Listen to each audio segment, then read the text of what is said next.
Welcome to an episode of the Habit Chess Podcast. My name is Misbah Hawk, and if this is our first time crossing paths on this show, I like to collect the best ideas to master skill stacking. And this is simply because I believe that the one certainty we can expect over the next decade or couple decades is that we're going to be expected to learn new things and learn them fast. So in this episode, I wanted to take the time. It's the beginning of the year. It's a fresh time where we have new goals, new resolutions. We're reflecting on things that worked last year that didn't. And so how do we take this concept of skill stacking and use it to get what you want this year? And so that's what I want to focus on in this episode. And let's start by talking about what skill stacking is. So skill stacking is the concept of being able to combine unique and seemingly unrelated skills to basically create new combinations that earn you leverage, both in your personal life or your professional life. The reason this is important is because you can take any outcome or any goal that you have and begin to reverse engineer all of the macro or micro skills that you need to acquire to achieve that outcome. What's cool is the path is going to be different for everybody, even if you're going after the same goals, because all of us have different starting points. We have different strengths, we have different weaknesses. And so this is partly why you can't really just copy someone else's framework for how they learn, what they learn, and how they combine that, right? Because that same skill stack may not yield the same results for you because it doesn't mean the same thing to you. So I'm going to go over 3 categories of skills that you can use to begin to put together your very first skill stack. So the first skill you want to break down is the primary skills. And these are the things that you're already good at, or if you want to look at it another way, because I know it's hard when we turn the focus and spotlight on ourselves and go, oh, am I good at this? You can be too critical and not really as objective, right? So the way that I recommend looking at this is, what are the things that are less annoying for you to do than it seems to be for other people? And if you look at a mechanic, right? For a mechanic, it's super easy to look inside of a car and know what's going on. They enjoy it. It comes natural to them, which is why they can spend 8 hours, 10 hours a day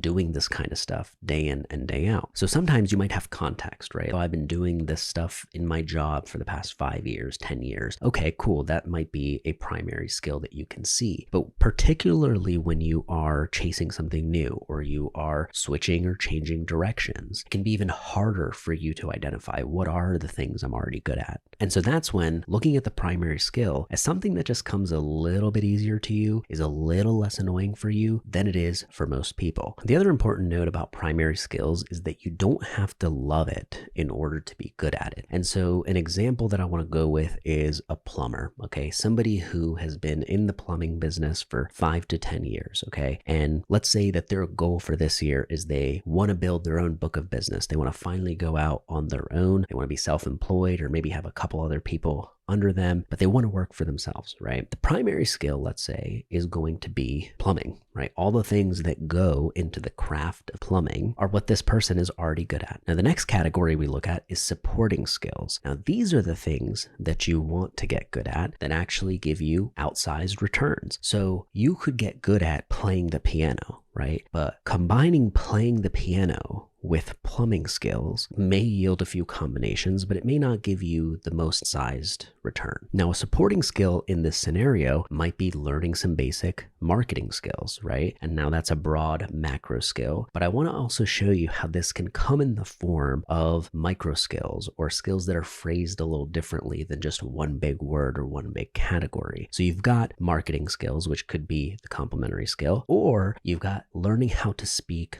on camera, because that's super specific. If you learn how to speak on camera, it opens up several other possibilities for you. It opens up many other options, and it is breaking down that broader, bigger skill of learning marketing into something that feels manageable, feels specific, feels like something that I can master in 10, 20 hours and see a meaningful difference. Now you can immediately see how you take a plumber with their primary skills and you add speaking on camera as a very specific support supporting skill, it begins to make this plumber unique. It makes them empowered. Okay, I might be able to talk about my business and what I do. I might be able to scale my talk time. I might be able to get other people to want to do business with me, right? It opens up this possibility. The next category are meta skills. And how I define meta skills are the softer skills that actually allow the harder skills to flourish. So you might notice how you could be really great at what you do. Let's say you're the best doctor in the world. But all of a sudden, if you don't have bedside manner and you're really rude and people don't feel safe and comfortable talking to you, they feel really offended, like all of a sudden that meta skill takes away from the hard skill of being that doctor, right? It's something that it's such a massive advantage for you to have that skill. But all of a sudden it starts to get weakened when some of these meta skills that are important are not really there. Now, meta skills are typically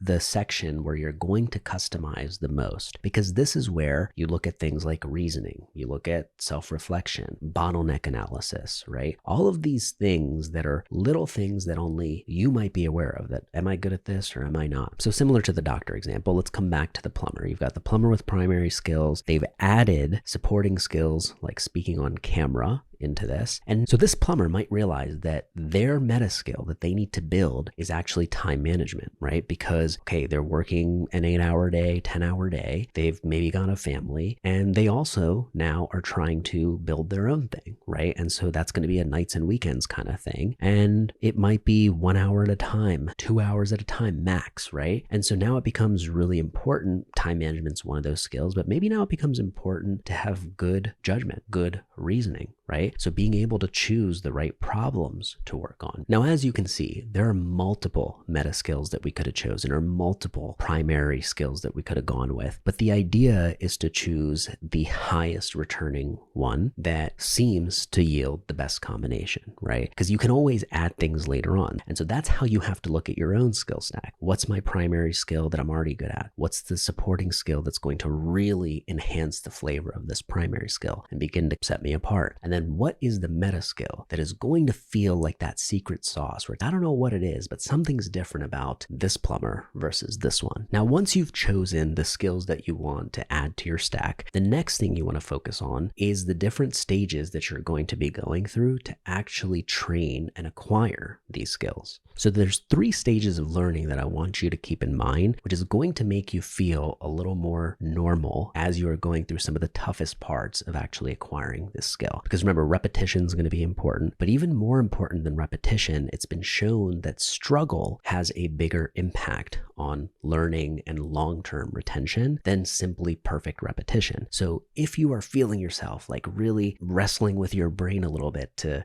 master a certain element of the skill, don't look at that as a bad thing and let it trigger a bunch of negative self-talk or anything like that, because that's actually a good thing. It means that there is some deep learning happening. You're in the middle of it. You just need to see it through. So number 1, struggle is normal. It's good in these small doses of training. So the cognitive stage is where you actually have to think about what you're doing. You're still getting used to identifying the certain cues that require you to respond. And then you actually have to think, okay, when a tennis ball comes at me in this direction, I have to hit it this way versus hit it this way, right? These are all things that you're actually having to work out in the cognitive stage. Next, you're going to find yourself in the associative stage. So the associative stage is where you have to think about it less. You're still thinking about it, right? But the cues on which you are going to respond to seem to be a little bit more obvious. You're like, okay, I can see it from afar now. When the ball begins to come this way, I already know, my body already knows from the repetition that I am supposed to hit it this way, right? So this is the refinement stage, and it begins to get a little bit funner, right? Because you don't just feel super discombobulated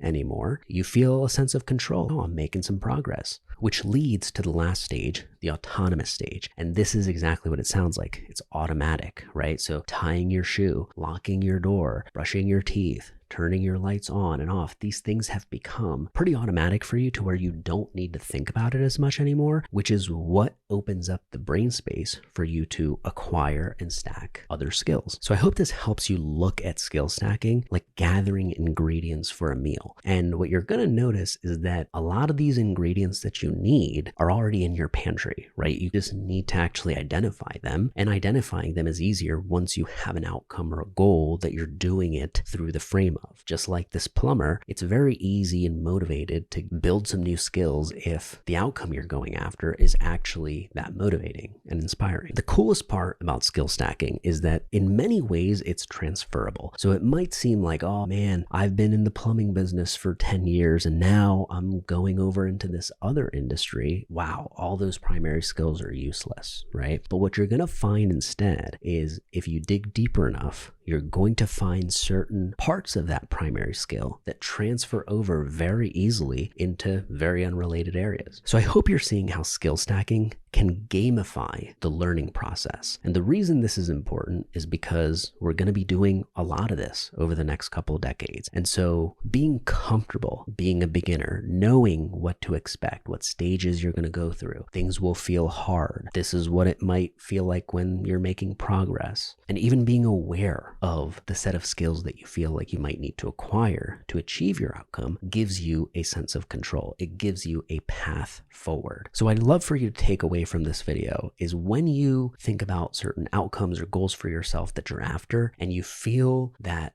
down where you're like, man, I don't know, I don't have this, I don't have this, like, how am I ever going to get there? I hope you see that deficit as a skill deficit and not just something that is something's wrong with you or you're not complete or you're not enough, right? That, okay, these are the skills that are missing or they're a little rusty or that I haven't taken it out of the pantry in a while. So I'd love to hear from you on this. Drop a comment. What skills are you focused on adding to your stack this year?